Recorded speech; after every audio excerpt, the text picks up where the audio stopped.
Hello दोस्तों। आपको पता होगा कि एसएससी जीडी का जो एग्ज़ाम 2025 में हुआ था उसमें टोटल 42 शिफ्ट हुए थे। और आप अपनी उसकी तीसरी क्लास है। टोटल 42 शिफ्ट की क्लास होनी है जिसमें से आज तीसरी क्लास है शिफ्ट 3 की। तो आप देख सकते हैं SSC GD previous year question ये 2025 का है। 4 फरवरी 2025 शिफ्ट 3 का टोटल 80 क्वेश्चन आए थे जिसमें से जीएस में 20 क्वेश्चन आए थे। प्रत्येक सब्जेक्ट में 20 आते हैं। तो अपनी जीएस की पीवाईक्यू चल रही है।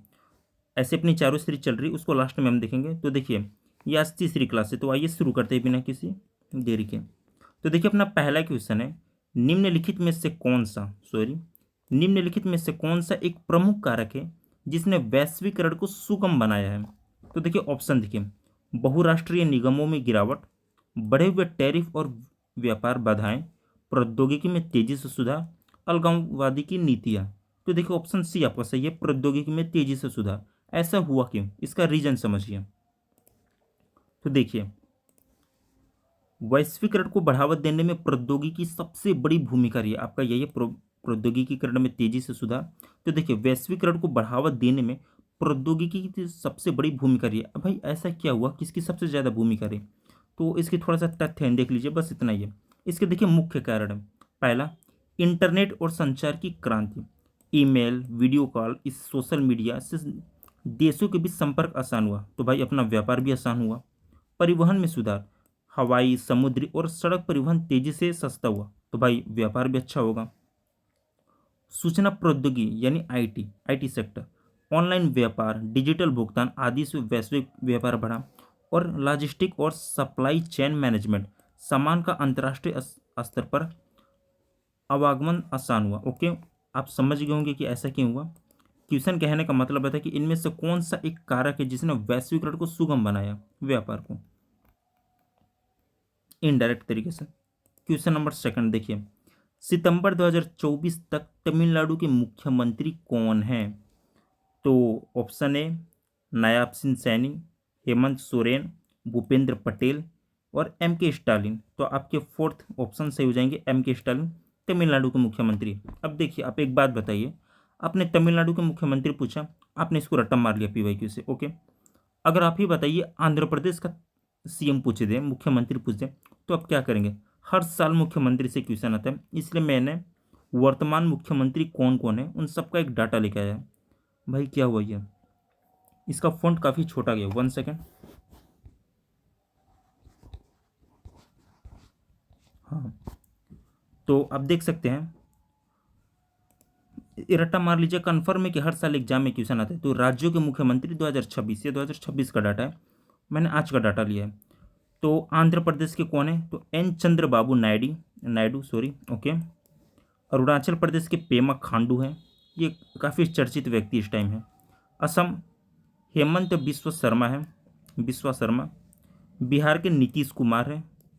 छत्तीसगढ़ के विष्णुदेव साय हैं। देखिए सुनने में आया कि ये आपके नीतीश चाचा इस्तीफा देने वाले हैं, शायद दे भी दिए हैं। तो देखिए अब मुख्यमंत्री का क्या होता है। तो अभी तो मुख्य नीतीश कुमार है, शायद आज ही इस्तीफा दिए हैं। छत्तीसगढ़ के विष्णुदेव साय हैं। गोवा प्रमोद सावंत है। गुजरात भूपेंद्र पटेल है। ओके, अब हरियाणा के देखते हैं। तो देखिए आपके हरियाणा के कौन है? तो सुखविंदर सिंह सुक्खू है। झारखंड के हेमंत सोरेन है। कर्नाटक के सिद्धारमैया हैं। और केरल के पिनाराई विजयन हैं। ओके, चलिए नेक्स्ट मध्य प्रदेश का देखिए। तो आपके मध्य प्रदेश के मोहन यादव जी हैं। महाराष्ट्र के एकनाथ शिंदे जी हैं। मणिपुर के एन बीरेन सिंह जी हैं, इनको याद ध्यान दीजिएगा। मेघालय के कॉर्नाड संगमा हैं। मिजोरम के लाल दुहोमा हैं। नागालैंड के नेफ्यू रियो हैं।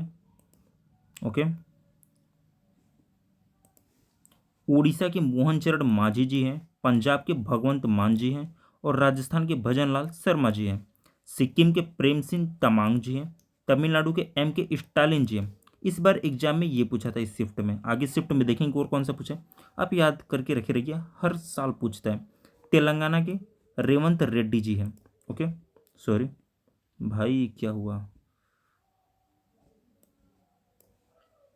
सॉरी इसके लिए। हम्म, हम कहाँ पे थे? तेलंगाना अपना हो चुका था, इसके लिए क्षमा चाहेंगे। तो तेलंगाना में रेवंत रेड्डी जी हैं, त्रिपुरा में मणिका साहा जी हैं, उत्तर प्रदेश में अपने योगी आदित्यनाथ जी हैं, मैं यूपी से ही हूँ, उत्तराखंड पुष्कर सिंह धामी जी हैं, और पश्चिम बंगाल में ममता बनर्जी जी हैं। ओके, तो अपना ये हो चुका। तो भाई सीएम का ये नाम था, और हर साल सीएम से रिलेटेड क्वेश्चन आता है। देखिए फोंट लग रहा है छोटा हो गया। क्वेश्चन नंबर 3, 1906 में स्थापित ऑल इंडिया मुस्लिम लीग के पहले अध्यक्ष कौन थे? देखिए आपको एक बात बताऊं, बंगाल विभाजन 1905, मुस्लिम लीग की स्थापना 1906, भारत शासन अधिनियम 1919, ये आपस में ही जुड़े हैं। अगर कोई अच्छे से पॉलिटी पढ़ा होगा तो उनको पता होगा, ये सब आपस में ही जुड़े हैं, और यहाँ से क्वेश्चन आना अनिवार्य, हर साल आता है। तो इसने पूछा कि 1906 में स्थापित ऑल इंडिया मुस्लिम लीग के पहले अध्यक्ष कौन थे? तो ऑप्शन देखिए, आगा खां तृतीय, मोहम्मद अली जिन्ना, सर सुल्तान मोहम्मद शाह, नवाब मुल्ला खान। तो आपके ऑप्शन ए सही होगा, आगा खान तृतीय। चलिए आइए थोड़ा सा देख लेते हैं, बस इतना ही फैक्ट है जो पूछते हैं मुस्लिम लीग से। तो अखिल भारतीय मुस्लिम लीग की स्थापना 1906 में हुई। तारीख क्या थी? तो 30 दिसंबर 1906 को हुई थी। कहाँ पे हुई थी स्थान? तो ढाका में हुआ था, जिसको वर्तमान में बांग्लादेश। संस्थापक कौन है? तो नवाब सलीमुल्लाह, जिनको आगा खां तृतीय ढाका के नवाब। अब देखिए, आप गूगल पे सर्च कीजिएगा, ये भी दिखेगा, ये भी दिखेगा। इसके प्रथम अध्यक्ष कौन थे? तो आगा खां तृतीय इसके प्रथम अध्यक्ष थे। इन्हें 1908 में अस्थायी अध्यक्ष चुना गया था। ओके, और प्रथम सचिव कौन थे? तो नवाब वकार उल मुल्क थे। ठीक, इसका मुख्यालय क्या है? तो देखिए शुरू में इसका मुख्यालय लखनऊ में बनाया गया था, और फिर आपको पता है कि मुस्लिम लीग सीधा बंटवारे के बाद क्या हुआ। तो नेक्स्ट क्वेश्चन देखिए, क्वेश्चन नंबर 4 क्या कहते हैं। 1968 में मैक्सिमम सरकार द्वारा अपनी कोरियोग्राफी के लिए स्वर्ण पदक से किससे सम्मानित किया गया था? रुकमणी अरुंडेल जी को, रेखा जी को, मृणालिनी सारा जी को, और शोभना नारायण जी को। तो आपका ऑप्शन कौन होगा? तो ये Rukmini Arundale ji, option A. अब देखिए रुकमणी अरुंडेल जी के बारे में थोड़ा सा हम लोग जान लेते हैं, भाई एग्जाम में पूछा है तो। क्या पूछा था? कोरियोग्राफी पूछा था कि इनके लिए उनको गोल्ड मेडल कब मिला था, तो इनको जितना पुरस्कार मिला देख लेते हैं। इससे बाहर कभी नहीं। देखिए अगर रुकमणी देवी जी के बारे में कभी भी पूछा, अरुंडेल जी के बारे में, तो इससे बाहर कभी नहीं पूछेगा। इनकी प्रसिद्धि क्या है? देखिए ये भरतनाट्यम की नृत्यांगना है, भरतनाट्यम तमिलनाडु। ओके, इसके संस्थापक कौन है? नहीं सॉरी, मैं थोड़ा कंफ्यूज होगा। देखो रुकमणी अरुंडेल जी के बारे में सुनिए, ये नृत्यांगना है किससे? तो ये भरतनाट्यम से, यानी तमिलनाडु से। इन्होंने क्या संस्थापना किया? तो इन्होंने कला क्षेत्र फाउंडेशन की स्थापना की। एक SSCGD 2025 में जो 42 शिफ्ट हुए, आपको उस एक शिफ्ट में ये देखने को मिलेगा कि इसकी स्थापना किसने किया था। तो कला क्षेत्र फाउंडेशन की स्थापना इन्होंने किया था, और कहाँ किया? चेन्नई में। कब? 1936 में किया। ओके, भरतनाट्यम को पुनर्जीवित किया, इसके लिए इन्होंने क्या नाम है, इनको ये मेडल मिला था। अवार्ड देखते हैं, तो इनको पद्म भूषण मिला है। कब? 1956 में। और 1968 में क्या है? तो मैक्सिको सरकार द्वारा स्वर्ण पदक मिला है। इनको 2 ही अवार्ड मिले हैं। तो एग्जाम में पूछेगा तो यही पूछेगा, तो आप रट्टा मान लीजिए। 1968 पूछ चुका है, 1956 हमेशा पूछते रहते हैं पद्म भूषण। उम्मीद है आपको समझ में आया होगा। नेक्स्ट क्वेश्चन, क्वेश्चन नंबर 5, मच्छरों द्वारा फैलने वाला यह वायरस कौन सा है जो मस्तिष्क में सूजन का कारण बनता है? मच्छर से होता है, यह वायरस है, और मस्तिष्क में सूजन बनता है। तो ऑप्शन देखिए, जापानी एन्सेफ्लाइटिस फ्रांसीसिला ट्यूलारेंसिस। भाई इसके लिए क्षमा चाहूँगा, भाई बायो के नाम ही कुछ वैसे होते हैं। आप लोग जानते हैं कि SSCGD में साइंस बहुत कम आता है, बायोलॉजी का बहुत कम आती है, तो थोड़ा नाम पढ़ने में हो सकते हैं। पीत ज्वर वायरस, लिम्फेटिक फाइलेरियासिस। ओके भाई, आप खुद भी पढ़ सकते हैं। तो चलिए ऑप्शन के बारे में चलते हैं। तो देखिए, ये जापानी इंसेफ्लाइटिस, अब ये नहीं कहिएगा कि हिंदी भी पढ़ना नहीं आता, भाई नाम ही कुछ ऐसा टेढ़ा मेढ़ा होता है। जापानी इंसेफ्लाइटिस। ओके, तो ये मच्छरों द्वारा फैलता है। ओके, और ये मस्तिष्क में सूजन करता है। तो ऑप्शन आपका यही हो जाएगा, जापानी इंसेफ्लाइटिस। और जापानी कहाँ गया भाई? ये रहा जापानी आपका। ओके, ऑप्शन 1 सही हो जाएगा। आप इतना याद रख लीजिए, एग्जाम में पूछा है, फिर भी पूछ सकते हैं कि जापानी इंसेफ्लाइटिस से क्या होता है, तो मच्छरों द्वारा फैलता है ये, और मस्तिष्क में सूजन करता है। अब जो बाकी विकल्प दिया था, विकल्प को भी देख लेते हैं। तो एक दिया था फ्रांसिलिसा ट्यूलारेंसिस, ये क्या है, तो ये एक बैक्टीरिया है, ठीक, बैक्टीरिया है, और ये ट्यूलारेमिया रोग से होता है, ट्यूलारोमिया रेमिया रोग है ये, ओके। पीत ज्वर वायरस, तो इससे बुखार होता है, जांडिस होता है, ओके। और लिम्फेटिक फाइलेरियासिस, ये हाथ पैर में सूजन करता है। लिम्फेटिक क्या हो सकता है, एग्जाम में अगली बार इसको दे दे कि लिम्फेटिक फाइलेरियासिस क्या करता है, तो हाथ पैर में सूजन करता है। उम्मीद है आपको समझ में आ गया होगा। नेक्स्ट क्वेश्चन, क्वेश्चन नंबर 6, 2011 की जनगणना के अनुसार निम्नलिखित में से किस प्रकार के प्रवासन का प्रतिशत सबसे अधिक है। तो देखिए, कॉमन सेंस यूज कीजिए एक बार, और एक बार अपने मन से आंसर देने की कोशिश कीजिए कि 2011 की जनगणना के अनुसार निम्नलिखित में से किस प्रकार के प्रवासन का प्रतिशत सबसे अधिक है। कहने का क्या मतलब है कि हमारे देश में सबसे ज़्यादा लोग ट्रांसफ़र कहाँ होते हैं, गांव से गांव में ही रह जाते हैं, या शहर से शहर की तरफ जाते हैं। देखिए कहने का क्या मतलब है, आप यहाँ पे घर बना के रह रहे थे, आपने घर खाली करके यहाँ पे सेटल हो गया, तो क्या आप गांव से गांव में ही सेटल हो गए, या गांव से शहर में सेटल हो गए, या शहर से शहर में सेटल हो गए, या शहर से गांव में सेटल हो गए। ये 4 ऑप्शन है आपके। तो बहुत लोग कंफ्यूज होंगे और गलत आंसर देंगे। आप लोग आंसर यही दिए होंगे, क्या नाम है, कहाँ गया भाई, ग्रामीण से शहरी, ऑप्शन सी। ये पूरी तरह से गलत है, ऑप्शन आपका सही होगा, ग्रामीण से ग्रामीण। अब आप लोग कहेंगे कैसे, तो देखिए इसका रीजन समझिए। भारत में प्रवासन को 4 प्रमुख धाराओं में बांटा गया है, ग्रामीण से ग्रामीण, ग्रामीण से शहरी, शहरी से शहरी, शहरी से ग्रामीण, और आप लोगों ने ग्रामीण से शहरी लगाया होगा, जबकि आंसर है पहला। तो देखिए ऐसा हुआ क्यों, तो देखिए ग्रामीण से ग्रामीण यह सबसे बड़ी धारा है, और आपसे सबसे बड़ी पूछा था तो ऑप्शन ए आपका सही हो जाएगा। इसमें मुख्य रूप से महिलाएं शामिल है जो शादी के बाद अपने ससुराल जाती हैं।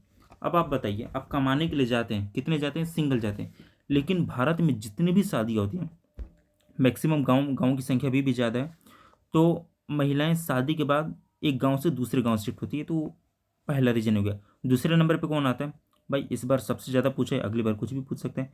दूसरे नंबर पे आता है ग्रामीण से शहरी, यह दूसरी सबसे बड़ी धारा है। इसका मुख्य कारण है रोजगार और बेहतर जीवन स्तर की तलाश है।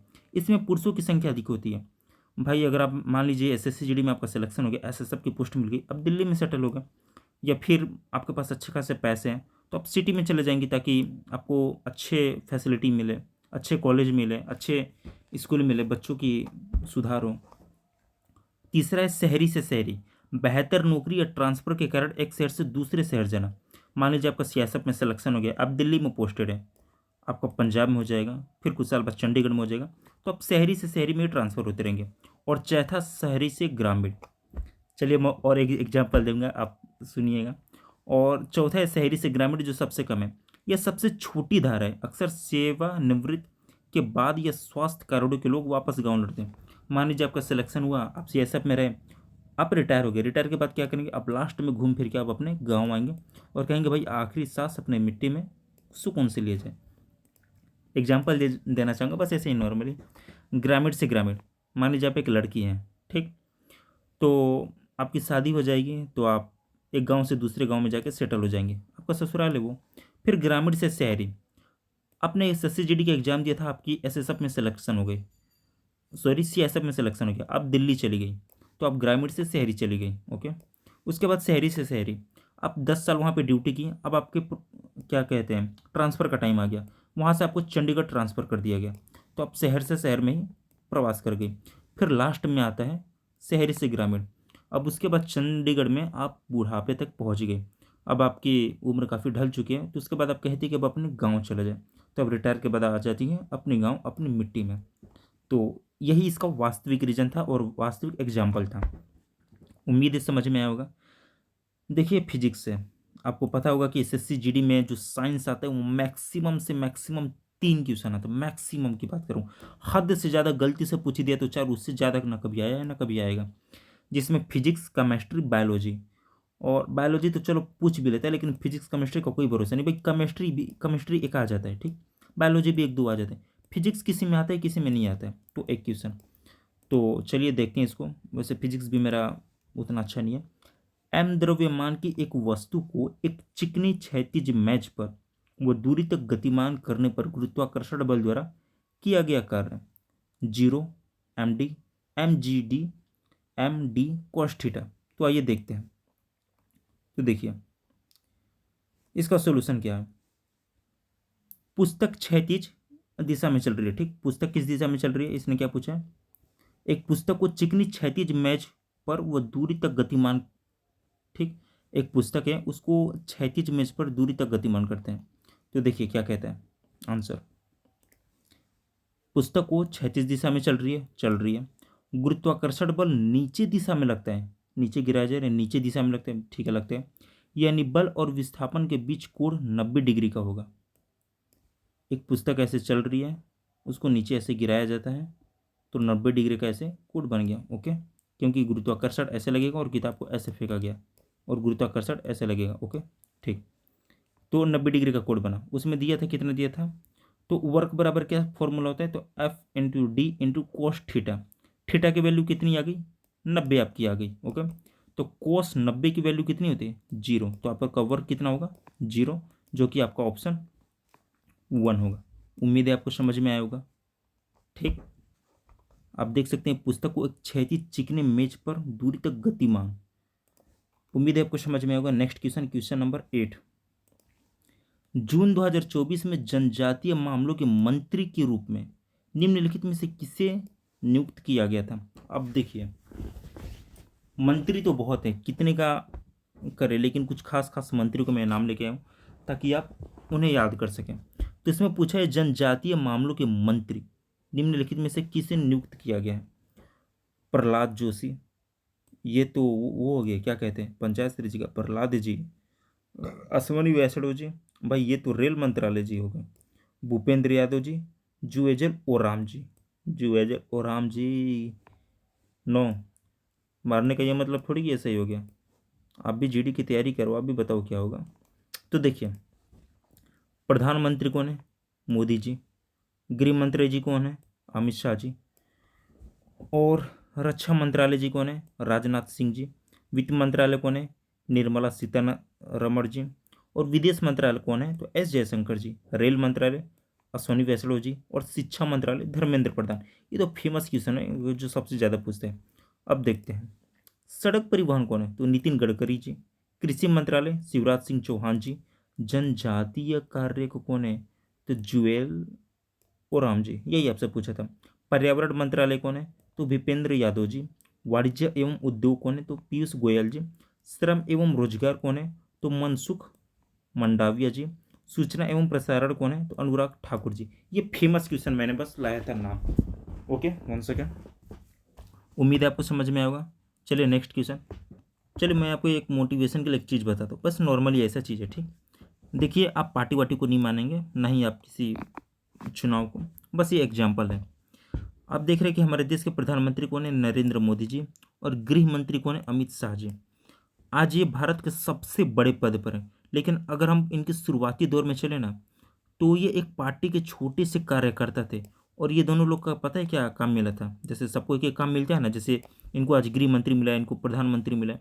तो उस टाइम अपने दौर में पता है क्या थे, ये जिस पार्टी के कार्यकर्ता थे, बहुत छोटे मोटे कार्यकर्ता थे, ना के बराबर। इनका काम था पर्चा देखना कि हाँ गली मोहल्ले में पर्चा लगा है कि नहीं। और गृह मंत्री जी स्कूटी चलाते थे और प्रधानमंत्री जी उनके पीछे बैठ के, इनका काम था चेक करना कि पोस्टर हर गली में हर मोहल्ले में लगे कि नहीं। सोचो भाई स्कूटर पर बैठ के ये लोग लगाते थे।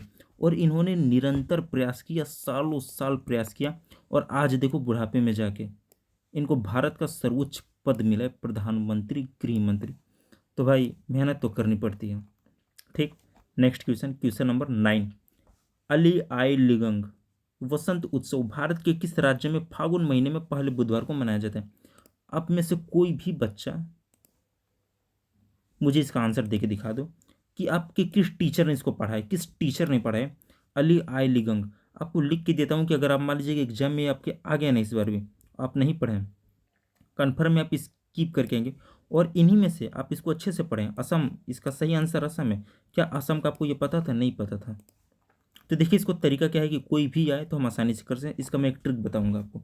तो देखिए अली आई लिगंग, यह वसंत उत्सव है, ओके। यह फागुन महीने के पहले बुधवार को मनाया जाता है। ओके।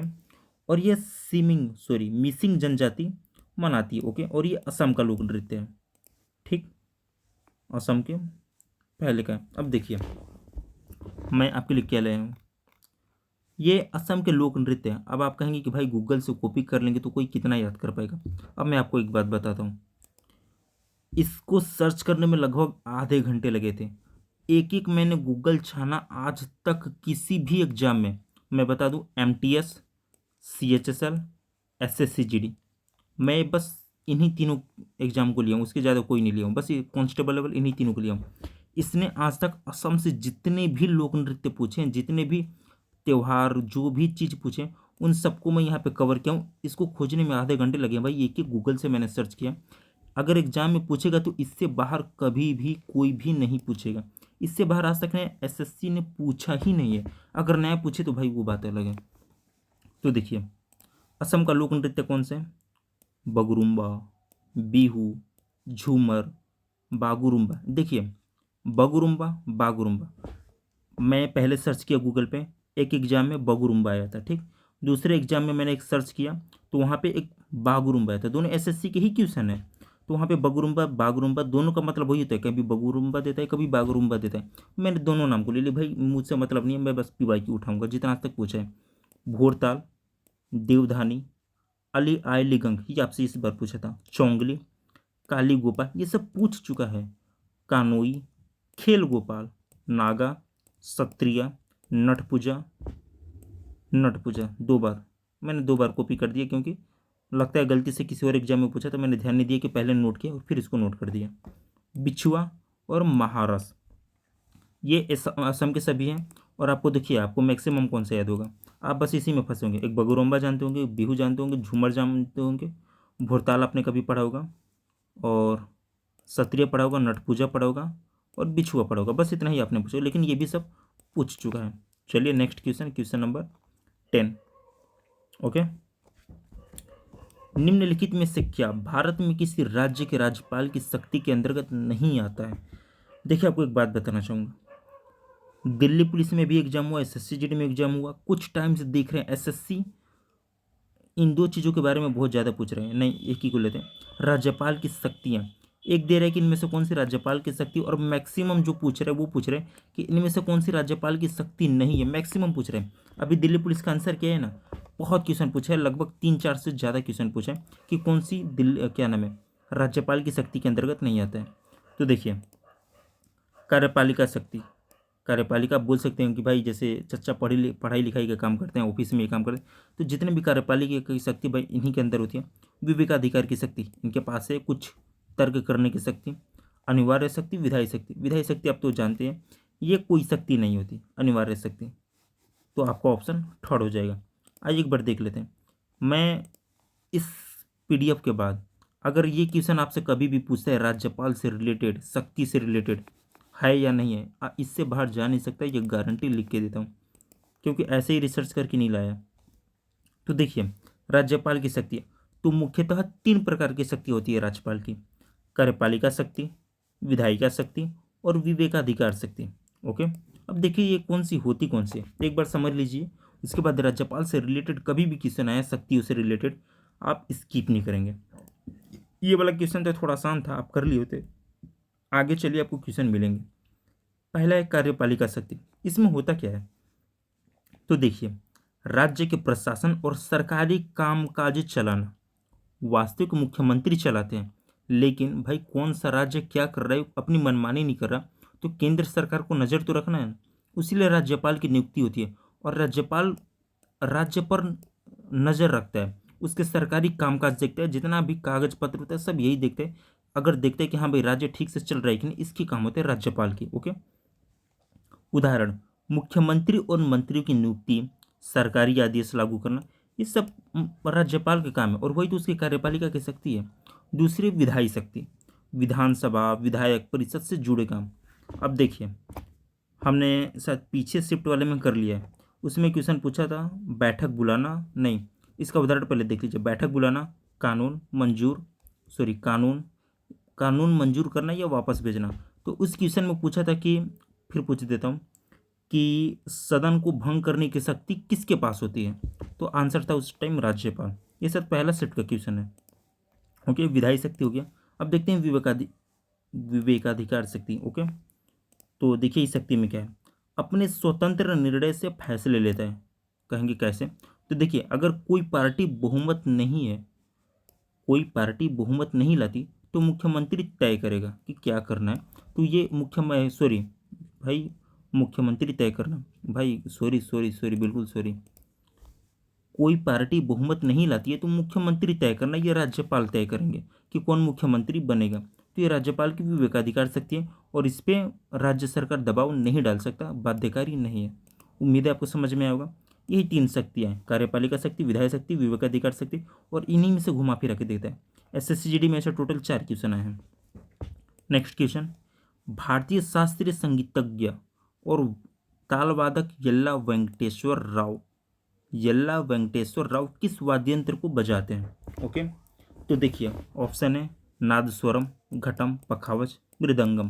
तो देखिए ये मृदंगम वो बजाते हैं। और एक बात, मृदंगम मृदंगम के कलाकार आज तक SSC ने जितने पूछे हैं एक एक सर्च करके लाए हैं, इससे बाहर कभी नहीं। आप टेक्स्ट बुक खोल लीजिए, कोई भी एग्जाम खोल लीजिए, आप एक बार सर्च कीजिए, इन्हीं नामों से आपको मिलेगा।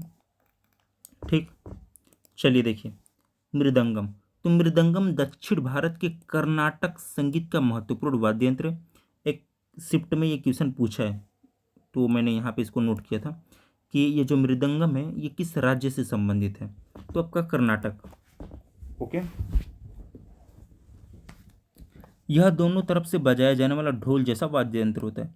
इसको पूछा नहीं है, मैंने अपनी तरफ से बताया ताकि आपको समझ में आ जाए। यह दोनों तरफ से बजाया जाने वाला ढोल जैसा ताल वाद्य होता है। ओके, अब देखिए येल्ला वेंकटेश्वर राजी के बारे में थोड़ा सा जान लीजिए। तो इन्होंने विश्व रिकॉर्ड, भाई ऐसे कैसे किसी के बारे में पूछ लेगा? आप खुद जानते हैं कि उदाहरण के तौर पर ये तबला तबला बजाने वाले कितने लोग हैं भाई? पुरस्कार पाने वाले राष्ट्रपति से सम्मानित तबला बजाने वाले अनगिनत है भाई, 20-30 से ज़्यादा हैं। लेकिन एग्जामिनर सबके बारे में थोड़ी पूछते हैं, जिनको कुछ खासियत होती है। तो देखिए येल्ला वेंकटेश्वर राव जी ने विश्व रिकॉर्ड बनाया था। क्या बनाया था? तो उन्होंने लगातार 36 घंटे तक मृदंगम बजाकर गिनीज वर्ल्ड रिकॉर्ड अपना नाम दर्ज किया में।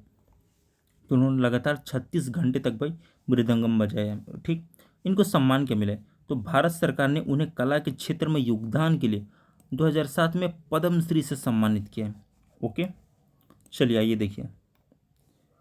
तो भाई कह रहा है कि मृदंगम बजाने वाले प्रसिद्ध कलाकार, ये सब PYQ है, किसी न किसी एग्जाम में आ चुके हैं। और मैंने MTS, GD, CHSL इन्हीं से क्वेश्चन लिया है, सीनियर लेवल से नहीं गया है।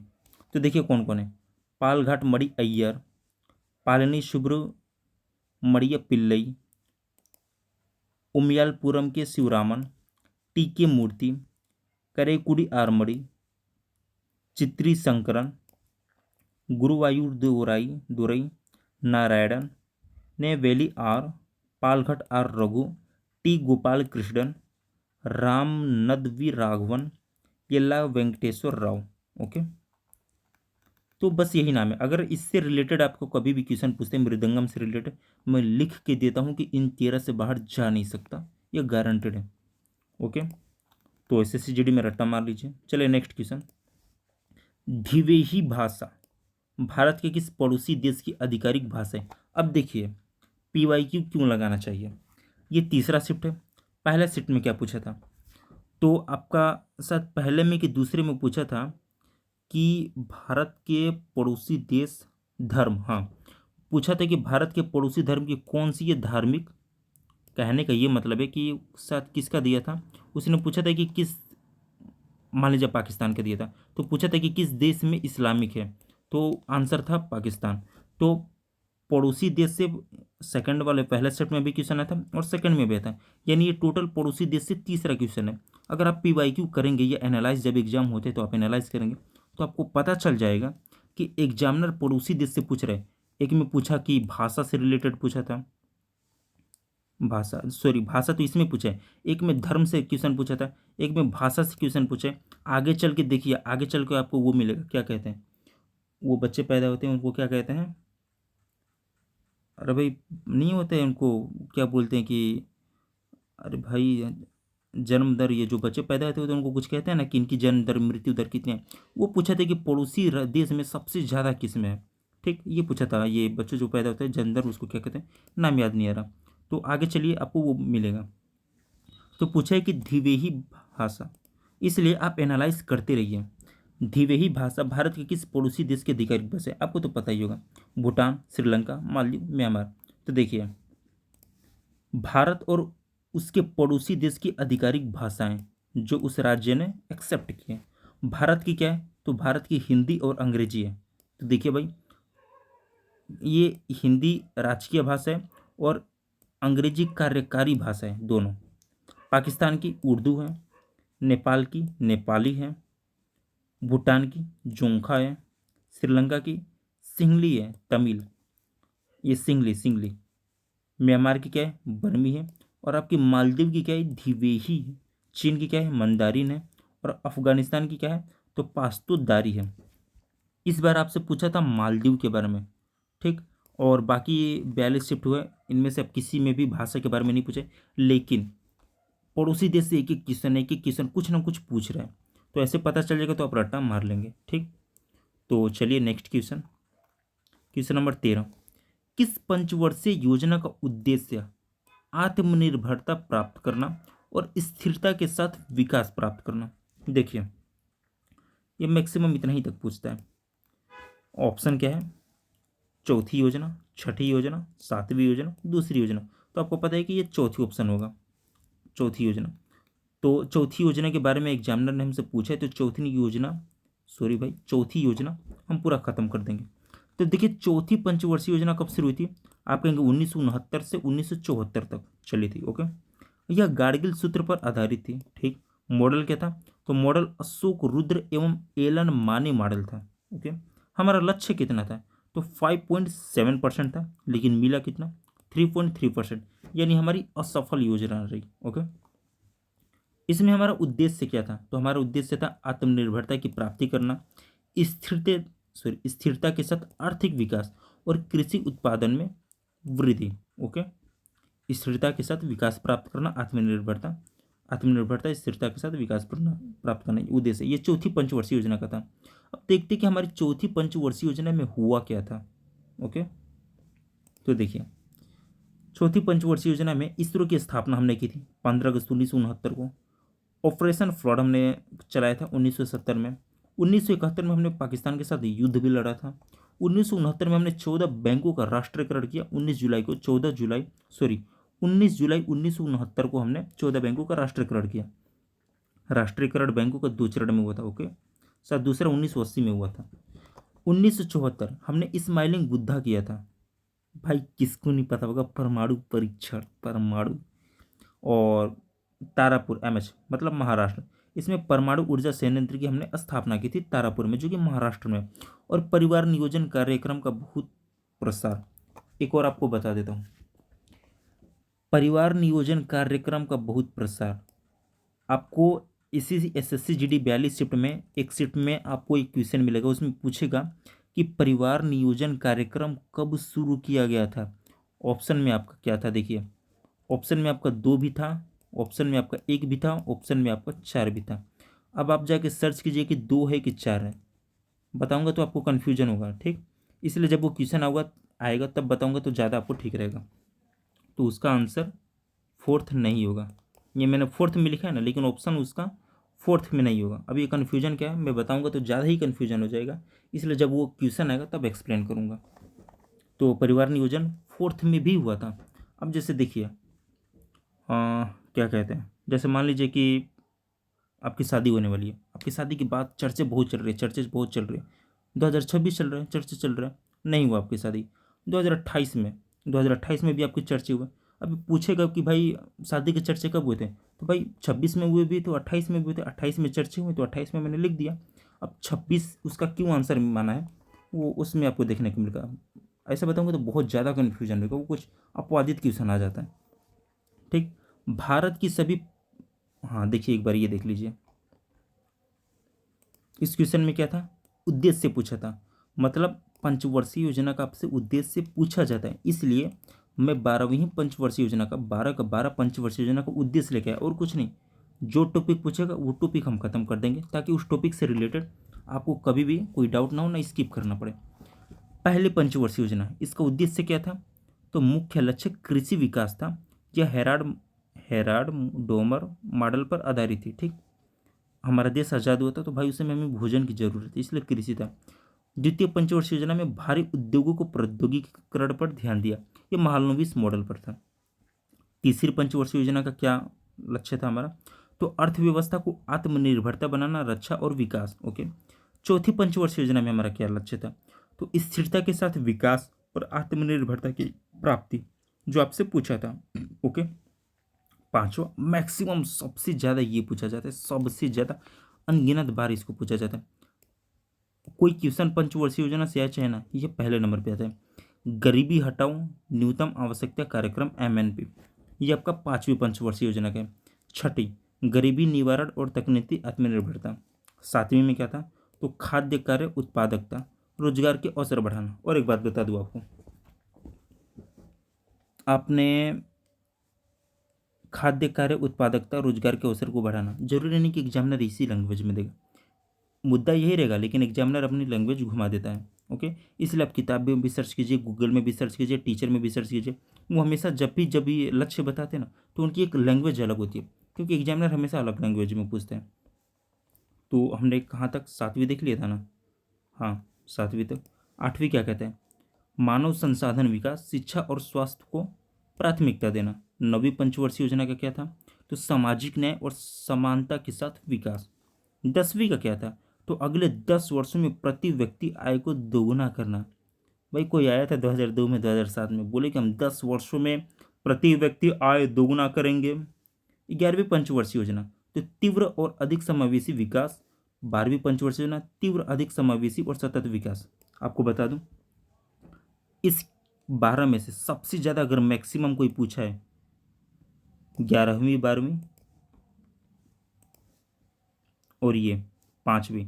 पाँचवीं, 11वीं, 12वीं तीनों अनगिनत बार रिपीट हुए और अनगिनत बार पूछे गए। सबसे ज़्यादा अगर एग्जामिनर क्वेश्चन उठाएगा तो इन्हीं तीनों से उठाता है, इन्हीं तीनों को पूछता है।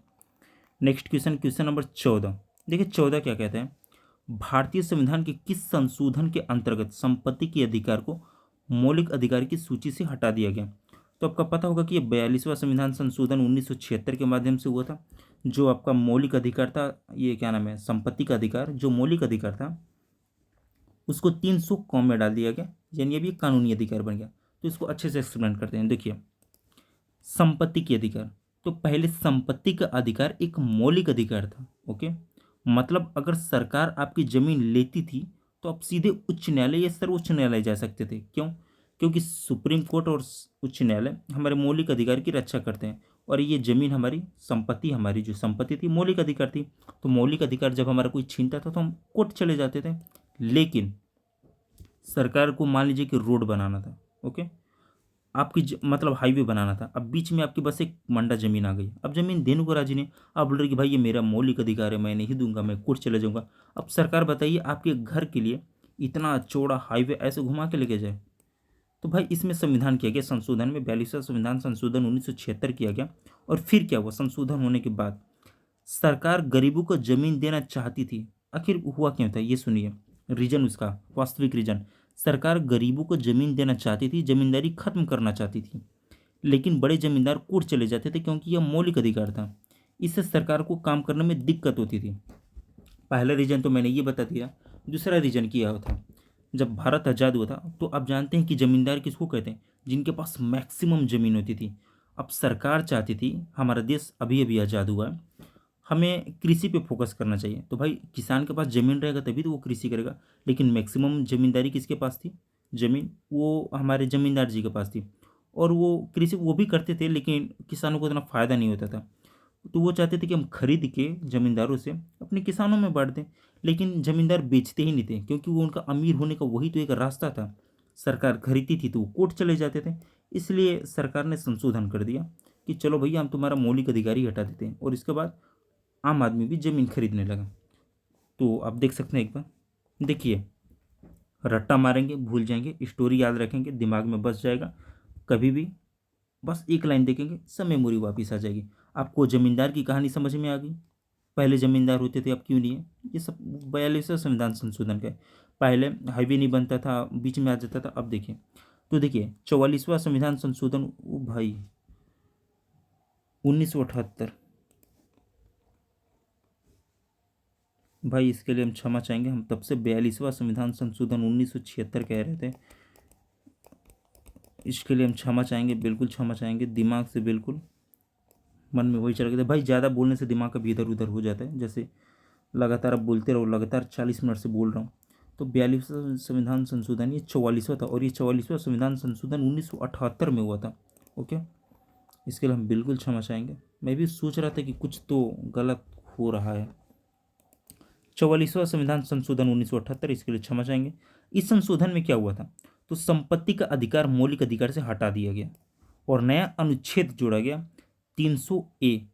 ओके, और आपको एक बात बता दूं, ये जो कैपिटल ए होता है ना, जो कैपिटल आपने संविधान में हमेशा सुना होगा कि आर्टिकल इतना इतना, तो कैपिटल का मतलब होता है कि इसे संविधान मतलब संशोधन करके जोड़ा गया, और स्मॉल का मतलब होता है कि जब संविधान बना था तब से ये है, तो कैपिटल जोड़ा गया, स्मॉल पैदाइशी है। ओके, अब स्थिति क्या है, तो अब संपत्ति का अधिकार आर्टिकल 300A में है या 300 क, ठीक। अब ये मौलिक अधिकार नहीं, अब ये कानूनी अधिकार है। सरकार आपकी संपत्ति ले सकती है, लेकिन कानून बनाकर ही ले सकती है, समझ रहे हैं आप। उसका मुआवजा देगी कागज पत्र के साथ। Question number 15। अब ये देखिए, बास्केटबॉल के खेल में प्रत्येक बास्केट में एक दबाव मुक्ति NBA स्वीकृत धातु सुरक्षा रिंग आंतरिक व्यास के साथ एक सफेद कोऑर्डिनेट 18 लंबाई का होता है। भाई भाई ये नहीं होगा, यही तो क्वेश्चन मार्क है, यही तो हमें बताना है। तो भाई कैसे मैंने यहाँ पे लिख दिया, अच्छा मैं क्वेश्चन को कॉपी पेस्ट करता हूँ, तो उसके बाद कुछ कॉपी नहीं होते क्वेश्चन, तो उसको मुझे अपने हाथों से लिखना होता है। तो बास्केटबॉल के प्रत्येक खेल में प्रत्येक बास्केट में एक दबाव मुक्ति NBA स्वीकृत धातु सुरक्षा रिंग आंतरिक व्यास के साथ एक सफ़ेद कोऑर्डिनेट स्पेस लंबाई का होता है। तो कितने का होता है, तो 18 का होता है। अब देखिए ये स्किप करने वाला क्वेश्चन था, क्योंकि मैक्सिमम लड़कों को नहीं पता होगा, तो मैं उसका भी एक जुगाड़ लेकर आया हूँ। मैंने पूरा गूगल छाना, बास्केटबॉल से रिलेटेड आज तक जितने भी SSC ने PYQ पूछे हैं सब लेकर आया, सब लेकर नहीं आ पाया। मैं रिसर्च ही कर रहा था, तब तक के लिए मेरी फ़ोन की बैटरी चली गई और मुझे मजबूरन अपना फ़ोन चार्ज लगाना पड़ा, और उसके बाद ये क्वेश्चन का द एंड यहीं पर हो गया। इससे ज़्यादा मैं रिसर्च नहीं कर पाया, फिर भी जितना किया काफ़ी किया। तो देखिए बास्केटबॉल से पूछा है, तो बास्केटबॉल ये वादा है मेरा और गारंटी है, इस बास्केटबॉल पढ़ने के बाद आपको किसी भी एग्जाम में बैठ जाइए, एक भी क्वेश्चन स्किप नहीं करना पड़ेगा। ये सभी केवल PYQ हैं। ओके, खिलाड़ी, तो बास्केटबॉल में 2 टीमें होती हैं और प्रत्येक टीम से 5 खिलाड़ी कोर्ट पर खेलते हैं। एक टीम में 5 खिलाड़ी, एक टीम में 5 खिलाड़ी। ओके, चलो यहाँ तक समझ में आ गया। कोर्ट का आकार क्या होता है, देखिए बास्केटबॉल जैसे हम क्रिकेट कहाँ खेलते हैं, ग्राउंड पर खेलते हैं, स्टेडियम में ग्राउंड पर खेलते हैं, पिच पर खेलते हैं। तो हम भाई बास्केटबॉल कहाँ खेलते हैं, तो हम कोर्ट में खेलते हैं, उस जगह को हम कोर्ट कहते हैं। तो कोर्ट का आकार कैसे होता है, तो बास्केटबॉल कोर्ट आयताकार का होता है। ओके, ये भी बताऊंगा कि यहाँ से सर्वाधिक क्वेश्चन किस टाइप के पूछे, मैं नीचे लिखा हूँ। अब देखिए अंतर्राष्ट्रीय कोर्ट माप क्या होता है, तो एक मानक बास्केटबॉल कोर्ट आमतौर पर 28 मीटर लंबा और 15 मीटर चौड़ा होता है। ओके, बास्केटबॉल की ऊंचाई, तो बास्केट का घेरा रिम यानी फर्श से 10 फुट ऊपर 10 फुट की ऊंचाई पर होता है। आप 3.048 मीटर बोल सकते हैं। किसी किसी एग्जाम में 10 मीटर देता है, किसी किसी में 3.048 देता है। ओके, हाँ ये रहे PYQ, सॉरी PYQ यहाँ पे है, और इन्हीं PYQ को जोड़ के मैं यहाँ पे पहले थोड़ा सा थ्योरी दे दूँ, ठीक। और यहाँ तक तो आप हो गया था। स्कोरिंग अंक समझिए, स्कोरिंग अंक क्या होता है, तो 3 पॉइंट लाइन 6.25 मीटर के बाहर से की गई बास्केट पर 3 अंक मिलते हैं। 3 अंक कब मिलते हैं, अगर आप 3 पॉइंट लाइन के भीतर से की गई बास्केट पर 3 अंक मिलते हैं। लाइन 6.25 मीटर के बाहर से की गई बास्केट पर। ओके, जैसे क्रिकेट में लाइनिंग होता है ना, इसके बाहर गए तो नो बॉल, वैसे ही। फिर 3 पॉइंट किस पर मिलते हैं, तो 3 पॉइंट लाइन के अंदर ही बास्केट पर 2 अंक मिलते हैं। सॉरी, भाई फिर मैं क्षमा चाहूँगा, एक लाइन है उसका नाम है three point. Three point line से बाहर से की गई बास्केट पर 3 अंक मिलते हैं। अगर आप थ्री पॉइंट लाइन मान लीजिए कि यहाँ पे आपका बास्केट है, ये थ्री पॉइंट लाइन है, अगर आप यहाँ से करते हैं, इसके बाहर से करते हैं, तो आपको 3 अंक मिल जाएंगे। ओके, थ्री पॉइंट लाइन के अंदर की बास्केट पर 2 अंक, ये थ्री पॉइंट लाइन है। ओके, आप ऐसे समझिए, मैं क्षमा चाहूँगा, अच्छे से समझना जरूरी है, थोड़ा सा मैनेज कीजिएगा मेरे प्रॉब्लम को। ये आपका बास्केट रिंग है। ओके, ये आपका 3.0 लाइन है। ओके, अगर आप यहाँ से इसको बास्केट करते हैं तो आपको 3 अंक मिलेगा। आप अंदर आके करते हैं तो आपको 2 अंक मिलेगा। ये एग्जाम में पूछता है कि बाहर से करने पर कितना अंक मिलता है, 3 अंक, अंदर से करेंगे तो 2 अंक मिल गया। आप उम्मीद समझ गए होंगे। एक एग्जाम्पल और छोटा सा दूंगा, थोड़ा सा मैनेज कीजिएगा, मानता हूँ आपको समझ में आ गया। मान लीजिए कि ये बास्केट रिंग आपके रूम में है, रूम के बाहर से अगर आप करते हैं तो 3 अंक मिलेगा, रूम के अंदर से करते हैं तो 2 अंक, वही दिया। अगर आप फ्री थ्रो पर 1 अंक मिलते हैं, अगर फ्री थ्रो हुआ तो 1 अंक मिलते हैं। आपको पहले बात बता दूं, बास्केटबॉल मैंने शायद कभी नहीं खेला है और शायद देखा होगा, तो मैंने ये गूगल से जानकारी ली और वहीं से मैंने इसको समझने की कोशिश की कि किसका क्या मतलब होता है। ठीक, इतिहास और उपकरण, ये भी एग्जाम में पूछा था। देखिए बास्केटबॉल का इतिहास समझते हैं। आविष्कार, एक एग्जाम में पूछा था, बास्केटबॉल का आविष्कार जेम्स नाइस्मिथ ने 1991 में किया था। ओके भाई, मैं अपने मन से नहीं लगाए, ये PYQ का है। आपको बता दूं फिर से, CHSL, MTS और JD, बस इन्हीं तीनों से मैंने क्वेश्चन डाटा कलेक्ट किया। 1891, जेम्स नाइस्मिथ। बास्केटबॉल का आकार कितना होता है, तो पुरुषों की पेशेवर बास्केटबॉल के लिए परिधि 29.5 इंच यानी साइज 7 होती है। ओके, बैक शॉट क्या होता है, तो जब गेंद रिम से टकराकर बास्केट में जाती है तो उसे बैक शॉट कहते हैं। जब गेंद रिम से टकराकर बास्केट में जाती है तो उसे बैक शॉट कहते हैं। ओके, बास्केटबॉल से संबंधित शब्द देखिए, जैसे मान लीजिए कि क्रिकेट है, क्रिकेट में दे दिया नो बॉल, क्रिकेट में दे दिया वाइड, तो नो बॉल किस में होता है, क्रिकेट में होता है, वाइड किस में होता है, तो एग्जाम में पूछता है कि वाइड का संबंध किससे है, तो आप कहते हैं क्रिकेट से है, नो बॉल का संबंध क्रिकेट से। ठीक वैसे ये भी वो सब वर्ड है, एग्जाम में पूछता है। आप SSC की तैयारी करें तो आपको पता होगा, alley oop, triple double, cross over, fade away, pick and roll, full court press, euro step, ये सब बास्केटबॉल से संबंधित शब्द हैं और एग्जाम में खड़े खड़े पूछे जाते हैं। अब आते हैं PYQ। देखिए, नीले का मतलब क्वेश्चन था और रेड का मतलब कि यही आंसर उसका था, पूछा था। जैसे एग्जाम में पूछा था कि बास्केटबॉल के खेल में खेलने के क्षेत्र को क्या कहा जाता है, यहाँ पे क्या था कि पूछा था क्या कहा जाता है, तो रेड का मतलब आंसर है और नीला का मतलब क्वेश्चन है। उम्मीद है आपको समझ में आ गया होगा। तो चलिए शुरू करते हैं। पहला क्वेश्चन, बास्केटबॉल के खेल में खेलने के क्षेत्र को कोर्ट कहा जाता है, रट्टा मार लीजिए। बास्केटबॉल के छल्ले का मानक व्यास 18 इंच होता है, जो पूछा था। इसमें पूछा था बास्केटबॉल के छल्ले का मानक व्यास कितना, तो 18 इंच होता है, जो पूछा था। बास्केटबॉल में कितने खिलाड़ी होते हैं, तो 5 खिलाड़ी होते हैं एक पारी में, सॉरी एक साइड में। बास्केटबॉल में जब कोई शॉट बिना रिम या बैकबोर्ड को छुए बास्केट में जाते हैं तो उसे स्विश कहा जाता है। ओके, मतलब पूछा था कि उसे क्या कहा जाता है, तो उसे स्विश कहा जाता है। बास्केटबॉल में रिंग का व्यास, देखिए क्या पूछा है भाई, SSC को देखिए। बास्केटबॉल में रिंग का व्यास कितना होता है, तो 450 मीटर। बास्केटबॉल कोर्ट का आकार आयताकार होता है। बास्केटबॉल की उत्पत्ति कहाँ हुई थी, तो आप कहेंगे USA में हुई थी। देखिए भाई, ये भी पूछा था। बास्केटबॉल में आर्क से परे की सफलतापूर्वक शॉट लगने के लिए 3 सूचक शब्द का प्रयोग किया जाता है। ओके, पुरुष बास्केटबॉल को पहली बार ओलंपिक में कब शामिल किया गया, तो 1936 में शामिल किया गया। ओके, अब देखिए, उसने ये ट्रॉफी पूछा था कि बास्केटबॉल की कौन सी ट्रॉफी है, और 4 ऑप्शन थे तो उनमें से ये सही था, बाकी 3 गलत थे। और ये बाकी वर्ड मैंने अपने मन से लिए, भाई ये पूछे अगली बार ये पूछ लेगा।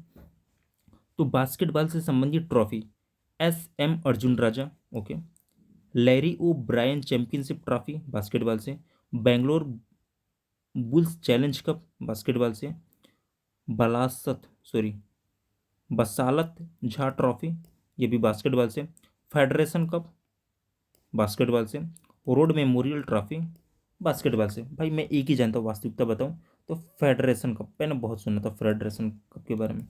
ओके, नेक्स्ट क्वेश्चन, सॉरी और कुछ ट्रॉफी हैं, 3 trophy. William Jones cup, Nehru cup, BC Gupta trophy. मैंने 2 ही ट्रॉफी सुने हैं, नेहरू कप और ऊपर जो मैंने बताया यही मैं शुरू से पढ़ता जाऊँ। तो चलिए नेक्स्ट पीवाईक्यू देख लीजिए। सीमा रेखा के भीतर, सीमा रेखा के भीतर किनारे से बास्केटबॉल कोर्ट की भुजाओं का माप। तो भाई 28 × 15 होता है। Basketball centre line back code का हिस्सा होता है। देखिए मैंने क्वेश्चन अपने मन से नहीं बनाया, आप सोचेंगे कि लाइन थोड़ी सी अजीब लग रही है, मैंने क्वेश्चन को ही कॉपी पेस्ट कर दिया है और जहाँ पे क्वेश्चन मार्क था वहाँ पे मैंने आंसर डाल दिया है बस। एक बास्केटबॉल मैच में सभी 10 खिलाड़ी, आपको पता है कि एक साइड 5 एक साइड 5 10 खिलाड़ी मैच के बाद एक दूसरे से हाथ मिलाते हैं, तो 45 बार हाथ मिलाए होंगे, याद रख लीजिए 45। भारत में पहली राष्ट्रीय बास्केटबॉल चैंपियनशिप 1934 में आयोजित की गई थी। ओके, सर्वाधिक बार पूछा गया, मतलब मैंने जब, हाँ देखिए आपको बताया था कि मोबाइल मेरा ऑफ हो गया था, तो ये वाला क्वेश्चन नहीं था, वो दूसरे क्वेश्चन में फ़ोन मेरा डिस्चार्ज हो गया था, इसको मैंने फुल रिसर्च किया है।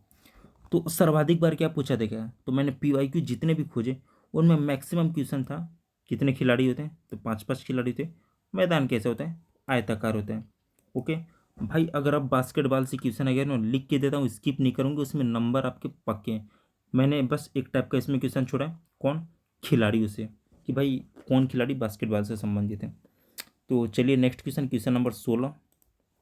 क्वेश्चन नंबर 16 है कि निम्नलिखित में से कौन भारतीय अर्थव्यवस्था के तृतीय क्षेत्र से संबंधित है। तो आपको पता होगा कि भारत में 3 अर्थव्यवस्था थे, सॉरी तृतीय क्षेत्र पूछा है, 3 क्षेत्र होते हैं, प्राथमिक क्षेत्र, द्वितीय क्षेत्र और तृतीय क्षेत्र। वानिकी ये प्राथमिक क्षेत्र है, उत्पादन प्राथमिक क्षेत्र है, कृषि प्राथमिक क्षेत्र है और लोक प्रशासन तृतीय क्षेत्र।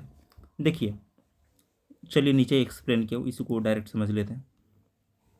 प्राथमिक क्षेत्र क्या होता है भाई, अब मैं तृतीय पूछे हो सकता है 26 में द्वितीय प्रथम पूछ लें। प्राथमिक क्षेत्र क्या होता है, वह क्षेत्र जहाँ लोग सीधे प्रकृति से वस्तुएं प्राप्त करते हैं, सॉरी वह क्षेत्र है जहाँ लोग सीधे प्रकृति से वस्तुएं प्राप्त करते हैं। उदाहरण, कृषि, कृषि गेहूँ चावल उगाना।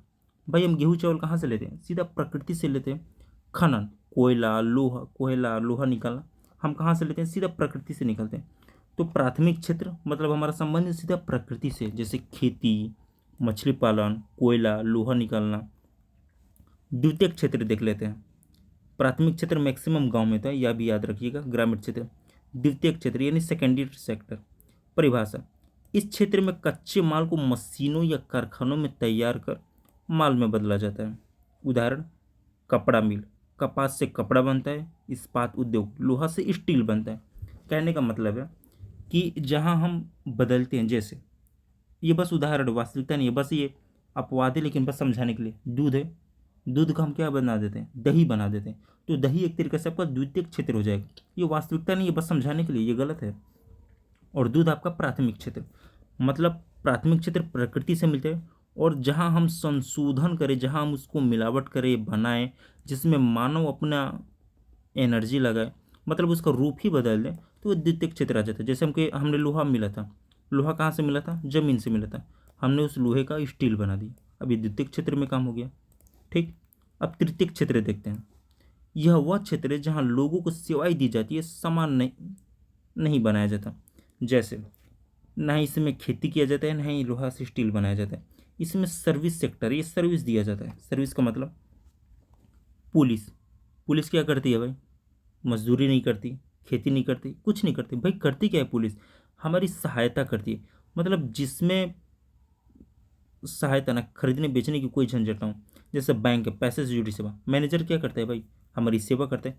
तो जो सेवा करता है वो तृतीय क्षेत्र में आते हैं। तो लोक प्रशासन, ये क्या नाम है, लोक प्रशासन, भाई लोक प्रशासन वही सरकार एक तरीके से, या पुलिस मान लीजिए, बैंकर मान लीजिए, वो हमारी सेवा करते हैं, तो तृतीय क्षेत्र में आ जाएंगे। अब देखिए ऑप्शन को भी, देखिए ऑप्शन को भी मैंने सॉरी विकल्प, विकल्प को मैंने समझाया था कि कन्फ्यूजन हो। विनिर्माण, ये द्वितीय क्षेत्र है, कारखानों में सामान बनाना, उसको विनिर्माण कहते हैं। लोक प्रशासन ये तृतीय क्षेत्र है, यह एक सेवा है जो सरकार प्रदान करती है, जैसे पुलिस से, बैंकर से। विद्युत आपूर्ति, ये भी द्वितीय क्षेत्र है, ऊर्जा का उत्पादन और बुनियादी ढांचा होता है। ठीक, वानिकी ये प्राथमिक क्षेत्र है, प्राथमिक संसाधनों का उपयोग किया जाता है।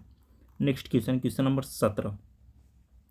17 क्या कहते हैं, नाट्य शास्त्र प्रदर्शन कलाओं, नृत्य और संगीत से संबंधित सबसे प्राचीन ग्रंथ किस ऋषि द्वारा संकलित किया गया था? बताइए भाई, नाट्य शास्त्र को किसने लिखा था? शाक्य, भरत, वाल्मीकि, अगस्त्य। तो चलिए देखिए, नाट्य शास्त्र बहुत फेमस पुस्तक है। नाट्य शास्त्र, इसके रचयिता कौन है? भरत मुनि जी। ठीक। आखिर नाट्य शास्त्र है क्या? तो देखिए, हिंदी में भी यहाँ से क्वेश्चन आते हैं और जीएस में भी यहाँ से क्वेश्चन आता है। तो नाट्य शास्त्र क्या है? तो यह नाटक, नृत्य और संगीत पर आधारित सबसे प्राचीन ग्रंथ है। जैसे कानून से संबंधित कौन सी किताब है? आप कहेंगे संविधान है, संविधान में एक कानून लिखा है। ठीक वैसे ही नाटक से, नृत्य और संगीत पर आधारित सबसे प्राचीन ग्रंथ आपकी नाट्य शास्त्र है। ओके, ये सर्वाधिक बार भाई, मैक्सिमम बार इसको पूछा है। इसमें अभिनय, भाव, रस, मंच, सज्जा आदि का वर्णन, नीचे इसको मैं अच्छे से एक्सप्लेन किया। इसे भारतीय रंगमंच का आधार माना जाता है। कहीं कहीं ये भी डायरेक्ट पूछा है कि किसे भारतीय रंगमंच का आधार माना जाता है। उम्मीद है आपको समझ में आएगा। अब देखिए, नाट्य शास्त्र के विषय, हाँ यही वाला कह रहा था, ये सर्वाधिक पूछा गया, सबसे मैक्सिमम बार पूछा गया। नाट्य शास्त्र के मुख्य विषय 4 होते हैं, इनका भी अर्थ भी बताऊंगा। अभिनय, एक्टिंग, नृत्य, डांस, संगीत, म्यूजिक और रंगमंच। ओके, ये 4 होते हैं। अब देखेंगे तो अभिनय में भी कुछ प्रकार होते हैं। और अभिनय देखिए, नाट्य शास्त्र में अनिभय से पूछते हैं, और इसके भी डीप अगर पूछेगा तो अभिनय से क्वेश्चन उठाते हैं। अभिनय में भी प्रकार होते हैं। मैंने, हाँ ये लो, ये लिखा है। ठीक। तो पहले रस का सिद्धांत, रस से भी आपका नाट्य शास्त्र से ही आता है। मैंने बोला ना कि हिंदी से भी आते हैं और जीएस से भी क्वेश्चन आते हैं। श्रृंगार रस का प्रेम होता है, हास्य रस का हंसी होता है, करुण रस का दुख होता है, रौद्र रस का क्रोध होता है, वीर रस का साहस होता है, भयानक रस का डर होता है, विभत्स का घृणा होता है, अद्भुत का आश्चर्य होता है और शांत का शांति होता है। 5 सेकंड का खेलता है, याद हो गया। अब देखिए, अभिनय के प्रकार, यहाँ से स्पेशल क्वेश्चन पूछता है। अभिनय के 4 प्रकार होते हैं। पहला आंगिक, यानी शरीर से अभिनय। दूसरा होता है वाचिक, आवाज से। तीसरा होता है आहार्य, वेशभूषा, मेकअप से। और चौथा है सात्विक, भावनाएं से, यानी रोकना, कांपना आदि। आप हिंदी में जाएंगे तो इसको बहुत डिटेल में पूछता है कि जैसे मान लीजिए कोई लड़का देख के किसी को हंसा, तो वो इनमें से कौन सा है? आंगिक है, वाचिक, आहार्य, सात्विक है। एक लड़की बहुत सुंदर वस्त्र पहनी है, तो वो इनमें से कौन सा है? हिंदी में बहुत डीप में पूछते हैं। अब जीएस में बस इतना ही याद रखिए। आंगिक का शरीर से अभिनय होता है, वाचिक का आवाज संवाद से होता है, आहार्य का वेशभूषा से होता है। अब देखिए, नाट्य शास्त्र में कुल अध्याय, भाई नाट्य शास्त्र से बहुत बढ़िया लेवल का क्वेश्चन पूछा, इसलिए इसको मैंने अच्छे से एक्सप्लेन किया। नीचे भी कुछ है। नाट्य शास्त्र में कुल अध्याय कितने? तो यहाँ पे टोटल 36 अध्याय हैं। कुछ जगह 37 भी माना जाता है, लेकिन आप एग्जाम में आएगा तो आप 36 ही टिक करेंगे। ठीक, 36 देगा तो 37 नहीं, 37 देगा तो 36 नहीं, आप 36 ही करेंगे। 36 अध्याय। ओके, बस। नेक्स्ट क्वेश्चन, क्वेश्चन नंबर 18 क्या कह रहा है? निम्नलिखित में से कौन सा जल निकाय, हाँ जल निकाय पूर्व में जॉर्डन और पश्चिम में इजराइल की सीमा पर स्थित सबसे खारा जल निकाय है? आपको एक बात बता दूं, ये मृत सागर और एक नीचे और एक आएगा जल निकाय, उसमें देखिएगा अपवाद क्या होता है। तो आपने क्वेश्चन देख लिया कि पूर्व में जॉर्डन है और पश्चिम में इजराइल है, वो कौन सा जल निकाय है? ठीक, तो इसका आंसर होगा मृत सागर, ये मृत सागर होगा। ठीक, मृत सागर के पूर्व में जॉर्डन है और पश्चिम में इजराइल है। अब देखिए, जल निकाय PYQ जितने भी एग्जाम में पूछे गए हैं। ओके, तो चलिए देखते हैं, काफ़ी टाइम हो गया। तो जल निकाय PYQ, मैंने एग्जाम के PYQ लिए हैं। तो देखिए, जल निकाय से संबंधित जितने, मैंने जल निकाय सर्च किया, और SSC, MTS, CHSL, GD में जितने भी क्वेश्चन पूछे हैं और जिनमें भी जल निकाय वर्ड का प्रयोग किया गया, मैंने उन सबको फिल्टर कर लिया। ओके, तो चलिए, जलाशय, जलाशय मतलब ये क्वेश्चन पूछा था और उसका ये आंसर था। ठीक, जलाशय मानव निर्मित जल निकाय है जो किसी नदी या धारा के प्रवाह को रोककर बनाया जाता है। ठीक, ज्वारंधमुख जल निकायों को महासागरों की नर्सरी के रूप में भी जाना जाता है। ये जलाशय क्या है भाई? ये उस डैम को ही कहते हैं जो किसी नदी या धारा के प्रवाह को रोककर बनाया जाता है, इसी को डैम कहते हैं। डैम को हिंदी में क्या कहते हैं? बांध। इसी को जलाशय कहते हैं। ज्वारंधमुख क्या होता है? ये समुद्र है ना, अब समुद्र के बगल में देखते हैं एक छोटा सा झील होता है, उसी को हम ज्वारंदमुख कहते हैं। जल निकाय और महासागरों की नर्सरी के रूप में भी जाना जाता है। ओके, तीसरा क्वेश्चन है जल निकाय के प्रकार। तो जल निकाय के 3 प्रकार पूछा था कि जल निकाय के प्रकार हैं, तो 3 होते हैं। पहला लैगून, मुहाना और ऑक्सो झील। Okay, fourth option. और हाँ देखिए, आने वाले शिफ्टों में 42 शिफ्ट हुए ना, लैगून से भी क्वेश्चन पूछा है, मुहाना से भी क्वेश्चन पूछा है, ऑक्सो झील से भी पूछा है। अब इसमें पूछा क्या है, तो उसने पूछा है एक, क्या नाम है वो, जगह दिया है, मतलब परिभाषा दिया है, और परिभाषा देके बोला है कि किस चीज़ की परिभाषा है, लैगून की, मुहाना की, ऑक्सो झील की। तो इन तीनों का ही पूछा है, आगे वाले शिफ्टों में आपको देखने को मिलेगा। अब चौथा क्वेश्चन है ज्वारंदमुख और उनके आसपास के आर्द्रभूमि जल निकाय जो आमतौर पर नदियों के समुद्र से मिलने वाले स्थानों पर बनते हैं। ओके, पांचवा क्वेश्चन, हिंद महासागर जल निकाय भारत के दक्षिण में स्थित है। पूछा था कौन सा जल निकाय भारत के दक्षिण में, तो हिंद महासागर। छठा क्वेश्चन, आर्कटिक महासागर जल निकाय 1555800 वर्ग किलोमीटर के क्षेत्र को शामिल करता है और वैश्विक महासागर का केवल 4.3% हिस्सा बनता है। आपको पता होगा कि ये नीला वाला क्वेश्चन है, रेड वाला आंसर है। ज्वारंदमुख आंशिक परिसीमित तटीय जल निकाय होता है जहाँ नदियाँ और जलधाराओं के मीठे जल में महासागरों के खाले जल का मिश्रण होता है। आप इसे हार्ड ना समझे, ये MTS CHSL GD का ही क्वेश्चन है।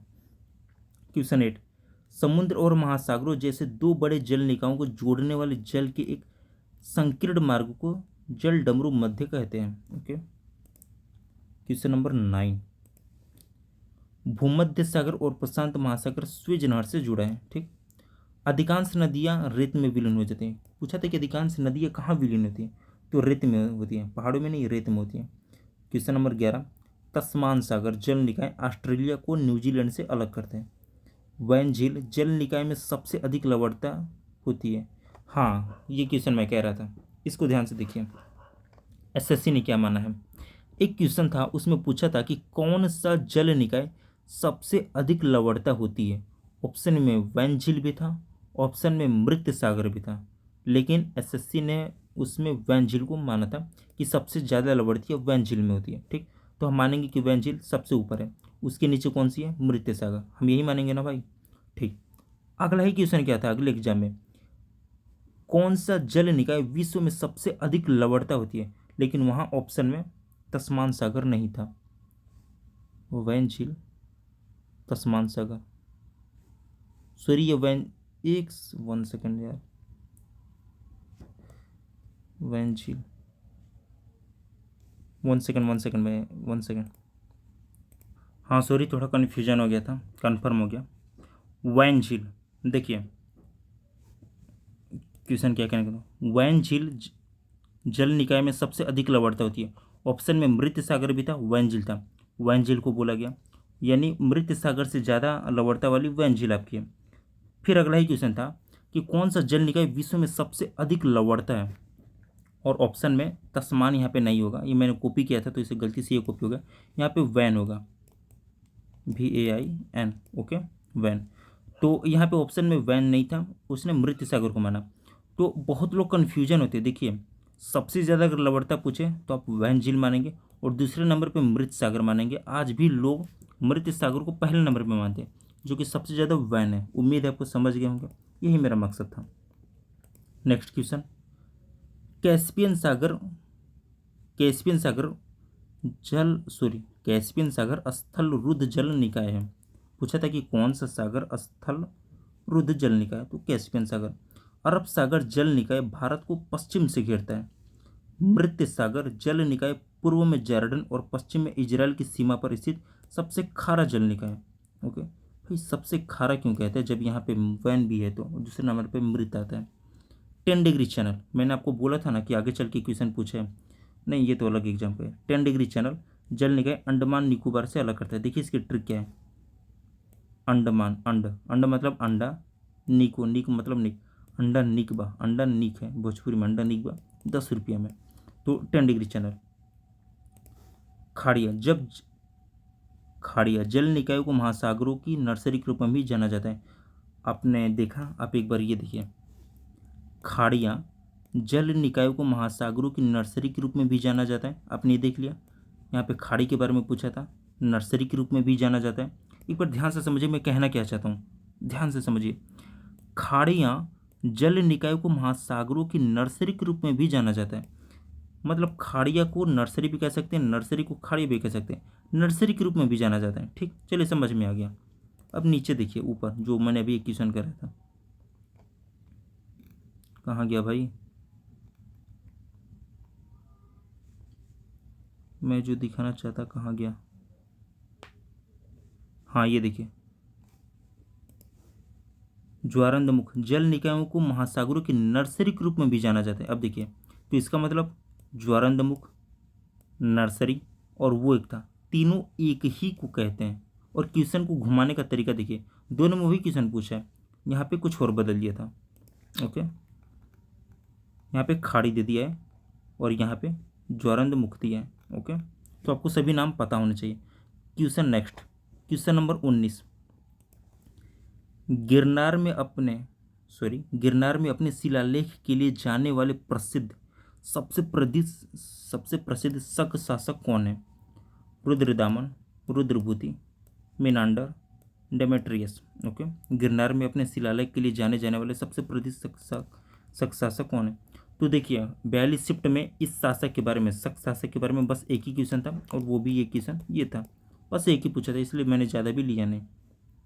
हिस्ट्री से, शासक रुद्रदामन प्रथम, वंश तो ये पश्चिमी क्षत्रप से थे, यानी शक वंश थे। इनकी प्रसिद्धि का कारण क्या था, आखिर क्यों फेमस हुए? तो ये गिरनार जूनागढ़ शिलालेख के कारण हुए। शिलालेख की भाषा कौन सी थी? तो संस्कृत थी। समय लगभग 150 ईस्वी, और स्थान यह गुजरात के गिरनार में स्थित है। ये बस एक ही क्वेश्चन पूछे पूरे 42 सेट में, शक वंश से। Next question, question number 20। निम्नलिखित में से किसने फिट इंडिया फ्रीडम रन 2.0 का राष्ट्रव्यापी कार्यक्रम आरंभ किया? ओके, तो चलिए देखते हैं आखिर यह है क्या। तो फिट इंडिया फ्रीडम रन 2.0 इसे 2021 में शुरू किया गया था। ठीक, इसे अनुराग ठाकुर ने लॉन्च किया था। उस समय वे युवा कार्य खेल मंत्री थे। तो किसने लॉन्च किया? अनुराग ठाकुर ने, युवा कार्य एवं खेल मंत्री थे। और कब किया? तो 2021 में किया था। तो अपने 20 क्वेश्चन कंप्लीट हुए। तो देखिए, आपको जो भी कमी मिले, भाई आप ज़्यादा बोलते हो या तेज बोलते हो, आवाज़ फटी हुई है, जो भी प्रॉब्लम प्लीज़ आप कमेंट कीजिए। आप कमेंट करेंगे तभी तो उस कमियों को दूर किया जा सकता है, ऐसे मुझे कैसे पता चलेगा। और आपको बता दूं कि अपनी एक पूरी सीरीज चल रही है मैथ की, रीजनिंग की, हिंदी की और जीएस की, जिसमें एसएससी जीडी के 2025 में जो 42 शिफ्ट हुए थे ना, उन 42 शिफ्ट को हम एक्सप्लेन करने वाले हैं। तो आपने जीएस में ज्वाइन हुआ था और ये तीसरी क्लास थी, टोटल 42 होनी है और 39 क्लास बची है। तो आप देख सकते हैं 20 क्वेश्चन को लाना, उनको केवल एक्सप्लेन करने में 1 घंटा 7 मिनट लग गया। इनकी पीडीएफ तैयार करने में, इनके लिए डाटा कलेक्ट करने में, एक एक सूची कितना टाइम लगता होगा, उसके बाद इसको अच्छे से लिखने में, ताकि आपको देखने में अच्छा लगे, फॉन्ट, टेक्स्ट, सब कुछ भाई बहुत मेहनत लगता है। तो अगर अच्छा लगा हो तो लाइक और शेयर चलिए आपकी मर्ज़ी, एक सब्सक्राइब कर दीजिएगा। अगर ना अच्छा लगा हो तो भाई कोई बात नहीं। तो चलिए मिलते हैं कल के वीडियो में। तो कल का होगा 5 फरवरी का शिफ्ट 1। तो चलिए मिलते हैं कल की वीडियो में। अगर अच्छा लगा हो तो सब्सक्राइब, और ना कोई बात नहीं।